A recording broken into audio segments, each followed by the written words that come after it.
Hello, I am Dan Wool. I'm the composer of Mad God. Speaking to you from the studio where I composed the entire score for the film. I worked on it from 2010 till 2021, so a lot of the technology in here has changed, but this is essentially the space that I worked in the entire time. So for this short video for the Savoy screening, thank you, Porlock Press, for asking me to do it, by the way. I thought I'd go over the few of the questions that I'm typically asked at Q&As for the film and just see where that goes. So one of the questions I get asked a lot is, what was it like to work with Phil Tippett? He's a visual effects guy. He's not necessarily a traditional director. But the answer is great.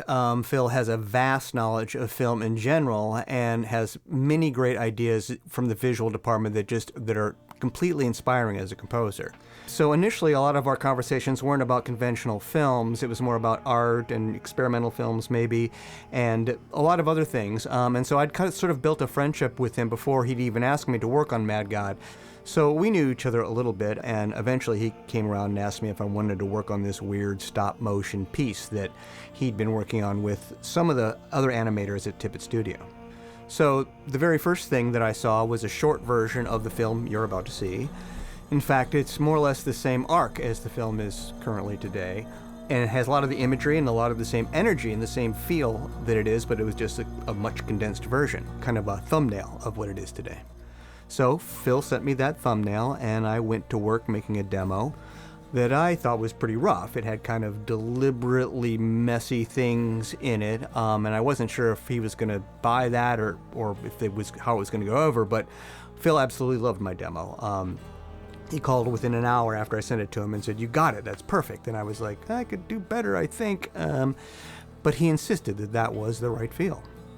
What I didn't know at the time, and that I didn't learn until much later, was that somebody else had composed a demo before me, and was sort of a famous punk rock bass player from the San Francisco Bay Area that will remain nameless.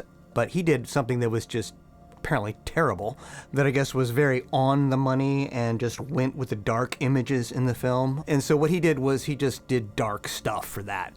But I saw a lot of other things apart from dark images in this film, and I think that Phil responded to that.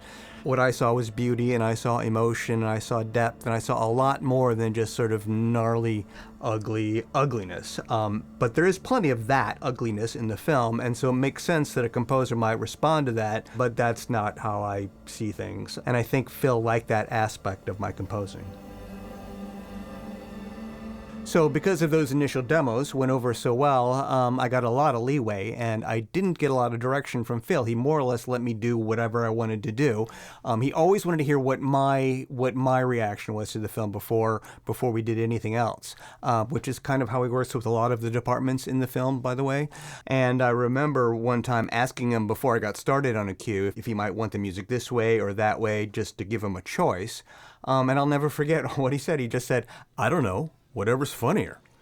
And once you've seen the film, you'll understand why that direction could be construed as a bit of a paradox. And another question I get a lot is, what was it like to work with Richard Beggs, the sound designer on Mad God? And again, no complaints, great. I've known Richard and worked with Richard on several other projects before this, but we were all pretty surprised when he got on board. If you're not familiar with Richard's work, you should check out his credits. He's as A-list as Phil is. He's got an Academy Award and all that, and so we were pleasantly surprised when he agreed to work on it. What people may not realize about Mad God is that no one was paid to work on the film. It's pretty much a labor of love across the board, with everybody working on it between their day jobs. And so when Richard got on board, I was really happy, and it ended up being a very collaborative score in a lot of ways. He would often send over his sound effects and his sound design so I could hear them and sort of compose around them so we could stay off of each other sonically. And the other way around, too. I would send over compositions to him so he could adjust. So it was a very collaborative process like that.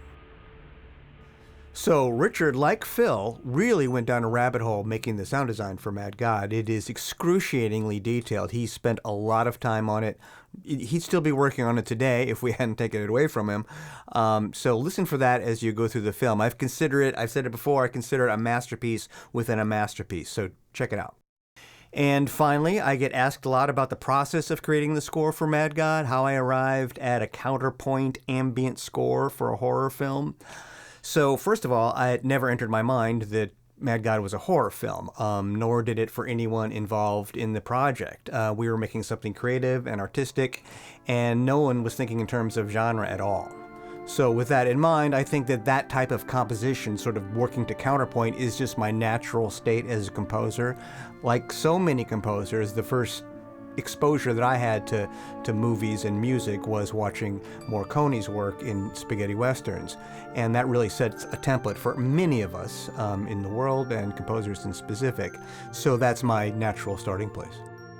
As far as instrumentation, again, it goes back to that first demo I created. There's like a messed up prepared guitar and like an army of pianos, layers of pianos, and a very specific set of synth patches that I would use. And that sort of served as a template that I would come back to and build on as the process unfolded over the years. And that sort of became the voice of the film. It did occur to me early on that I should try to make compositions that were as detailed and as sort of wired up as the images, but it became apparent early on that the images would be better served with something sparse and linear. And of course, Richard's sound design was extremely detailed, and if we were all doing extremely detailed, then the film would just become impenetrable. Okay, so I could talk about Mad God indefinitely, but I won't. I'll just wrap this up by saying thank you very much for coming to this very special screening at Savoy, Nottingham. I hope you enjoy the film, and here's Phil once again. Look out!